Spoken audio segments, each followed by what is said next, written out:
అంటే మీరు నమ్ముతారా జగన్మోహన్ రెడ్డి గారు అప్పుడు అంటే తండ్రి గారి అధికారాన్ని అడ్డు పెట్టుకొని ఇవన్నీ చేశారు అనేటువంటి అభియోగాలని ఇప్పుడు సరే ఇవన్నీ కోర్టులో కేసులు నడుస్తూ ఉన్నాయి కాబట్టి మనము ప్రతి అవినీతి ఆరోపణ అది ఆరోపణ ఉన్న అది జడ్జిమెంట్ వచ్చేంత వరకు తీర్పు వచ్చేంత వరకు ఆరోపణగానే ఉంటుంది. కాబట్టి ఇప్పుడు ఇన్ని ఆరోపణలుగా ఉన్నాయి. మనం ఆరోపణల మీద అది కోర్టులతో జరుగుతుంది, దానికి ఎవిడెన్స్ కావాలా అవన్నీ తెలుస్తాయి. మనము ఆ ఆరోపణల లెవెల్లోనే దాన్ని మనము కోర్టు జడ్జిమెంట్ ఇవ్వకముందే మనం జడ్జిమెంట్ ఇవ్వడం అనేది కరెక్ట్ కాదు. ఇప్పుడు రాజశేఖర రెడ్డి గారికి జగన్ గారికి పోలిక అంటే డెఫినెట్గా రాజశేఖర రెడ్డి గారు ఒక ప్రజానాయకుడు అని ప్రూవ్ చేసుకున్నారు. జగన్మోహన్ రెడ్డి గారికి కూడా యూత్లో కానివ్వండి ఆయన కూడా బ్రహ్మాండంగా వస్తుంది. వాళ్ళిద్దరు అంటే పోలికలు మీరు చూశారు కాబట్టి ఏంటి డిఫరెన్స్ ఆయనకి ఈయనకి? ఇప్పుడు రాజశేఖర రెడ్డికి జగన్కు కంపారిజన్కే స్కోప్ ఉండదు. రాజశేఖర రెడ్డి రామారావు అట్లా కదిలితే అది ఒక రాజశేఖర రెడ్డి కదిలితే సింహం పంచగట్టుకొని కదిలినట్టు ఉంటుంది. అది ఒక రాజశేఖర రెడ్డికి జగన్మోహన్ రెడ్డికి ఆయన కొడుకు అంతవరకే తప్ప ఆయన లక్షణాలు అంతకు మించి కంపారిజన్కే స్కోప్ ఉండదు. ఆయన ఆస్తికి వారసుడికి చెప్పుకోవచ్చు తప్పనిచ్చేసి ఇంకా మిగతా ఏ విషయంలో రాజశేఖర రెడ్డికి జగన్మోహన్ రెడ్డికి అర్థార్థమే ఉండదు. కానీ ఇప్పుడు మీరు గమనిస్తే ఆయన పార్టీలో ఎక్కువ రాజశేఖర రెడ్డి గారి ఫాలోవర్స్ అభిమానులు ఎక్కువ మంది ఉన్నారు జగన్ గారి పట్ల. కానీ వాళ్ళు ఆయనతో సేల్ అవుతున్నారు కదా. సరే ఇప్పుడు యాక్చువల్గా తెలుగుదేశం పార్టీతో సేల్ కాలేరు కాబట్టి కాంగ్రెస్తో వచ్చేసి ఏదో ఆ మూమెంట్లో వచ్చేసి కొంత రాజశేఖర రెడ్డి గారి కొడుకుని అవమానం వచ్చని చెప్పి చెప్పడము, తర్వాత మన ఎలక్షన్స్లో ఈ విభజన అంశము కాంగ్రెస్ను ఇబ్బంది పెట్టడంతో ఇంకా తెలుగుదేశం పక్క పోయిన వాళ్ళు ఆటోమేటిక్గా ఆ పక్క వైఎస్ఆర్ పక్క పోయినారు. ఇప్పుడిప్పుడే అర్థం చేసుకుంటున్నారు రాజశేఖర రెడ్డి అనే వ్యక్తి ఖచ్చితంగా కాంగ్రెస్ వ్యక్తినే. ఆయన 2 సార్లు ముఖ్యమంత్రి అయినా, 2 సార్లు పిసిసి అధ్యక్షుడైనా, ఒకసారి సిఎల్పి లీడర్ అయినా, 4 సార్లు ఎంపీ అయినా, 6 సార్లు ఎమ్మెల్యే అయినా ఇవన్నీ కాంగ్రెస్ పరంగా వచ్చినట్టే. ఆయన కాంగ్రెస్ 2004లో 2009లో అధికారం తీయడానికి ఆయన కారకుడు. ఆయనకి ఇన్ని పదవులు వచ్చిందానికి కాంగ్రెస్ కారణము.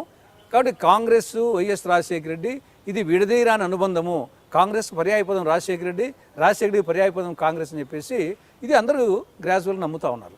అంటే ఇటీవల మీరు గమనిస్తే మీ పిసిసి అధ్యక్షుడు రఘువీరారెడ్డి గారు విజయవాడలో అనుకుంటా ఒక ప్రెస్ కాన్ఫరెన్స్లో చెప్తా వైఎస్ఆర్సీపీ అనేది కరిగిపోయే ఐస్ క్రీమ్ లాంటిది అనేటువంటి ఒక కామెంట్ చేశాడు. కానీ అది ఎంతవరకు వాస్తవం? ఎందుకంటే వాళ్ళకి బలమైనటువంటి క్యాడర్ ఉంది. మీకు ఒక శాసనసభ్యుడు లేడు, ఒక పార్టీ ఎంపీ లేరు, చాలా జిల్లాల్లో కూడా ఇప్పటికీ వెళ్ళిపోతున్నారు. అటువంటి ఒక ప్రధానమైనటువంటి ప్రతిపక్షాన్ని మీరు ఇగ్నోర్ చేయటం, లేదంటే దాన్ని డిస్కౌంట్ చేయటం, అంటే ప్రజల హృదయాల్లో ఉన్నటువంటి దాన్ని అది కరిగిపోయే ఐస్ క్రీమ్ అనేది ఏ బేసిస్లో అంటారు? అంటే ఎస్పెషల్లీ ఇవాళ వచ్చేసి వాళ్ళు ఫైట్ చేస్తున్న వాళ్ళల్లో ప్రధాన ప్రతిపక్షం వాళ్లే, అటు లోక్సభలో కానివ్వండి, ఇటు అసెంబ్లీలో కానీ. అటువంటి ప్రధాన ప్రతిపక్షాన్ని అంటే ఎస్పెషల్లీ మీకు కూడా శత్రువు ఎవరు? ప్రధాన శత్రువు తెలుగుదేశాన్ని వదిలిపెట్టి ప్రతిపక్షాన్ని బలహీనపరిచే మాటలు ఎందుకు వాడాల్సి వస్తుంది? నిజంగా కరిగిపోయే ఐస్ క్రీమా? కరిగిపోతే కరిగిపోయిందంతా ఏ పార్టీలో చేరుతుంది? ఎలాగ అర్థం చేసుకోవాలి? ఇప్పుడు మల్టీ పార్టీ సిస్టంలో సరే అధికార పార్టీ వైఫల్యాలు ప్రతిపక్షాలకు వస్తాయి. ప్రతిపక్ష పార్టీలో బహుముఖ పార్టీలు ఉన్నప్పుడు డెఫినెట్గా ఏ పార్టీ ఎగ్జిస్టెన్స్కు ఆ పార్టీ కాపాడుకోవాల్సిన అవసరం ఉంది. ఆ నేపథ్యంలో కాంగ్రెస్ పార్టీకి సంబంధించి మొదటికాలం ఉంటే ఆంధ్రప్రదేశ్ కాంగ్రెస్ కంచుకోట. మేము జగన్మోహన్ రెడ్డిని ఏదో బైపాస్గా ఉండొచ్చు, కానీ మా ప్రధానమైనటువంటి మా అటాక్ అంతా ముందు ఒకటి ప్రత్యేక హోదా, రెండవది వచ్చేసి చట్టం అమలు, మూడవది తెలుగుదేశం పార్టీ మేనిఫెస్టో అమలు 2014ది, నాలుగవది తొలి సంతకము మొదటి రోజు చేసినటువంటి 5 సంతకాలు తొలి సంతకాలు, ఆ రోజు మొదటి రోజు చేసిన సంతకాలు అమలు.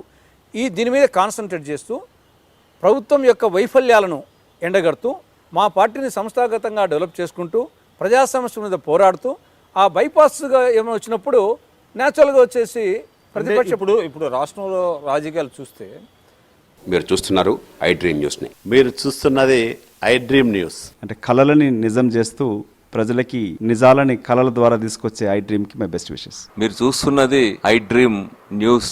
మీరు చూస్తున్నారు I dream channel. For more videos please subscribe I dream. మరిన్ని వీడియోల కోసం ఐ డ్రీమ్ ని సబ్స్క్రైబ్ చేయండి. Please subscribe I dream. And I am very much satisfied with the way interview went on.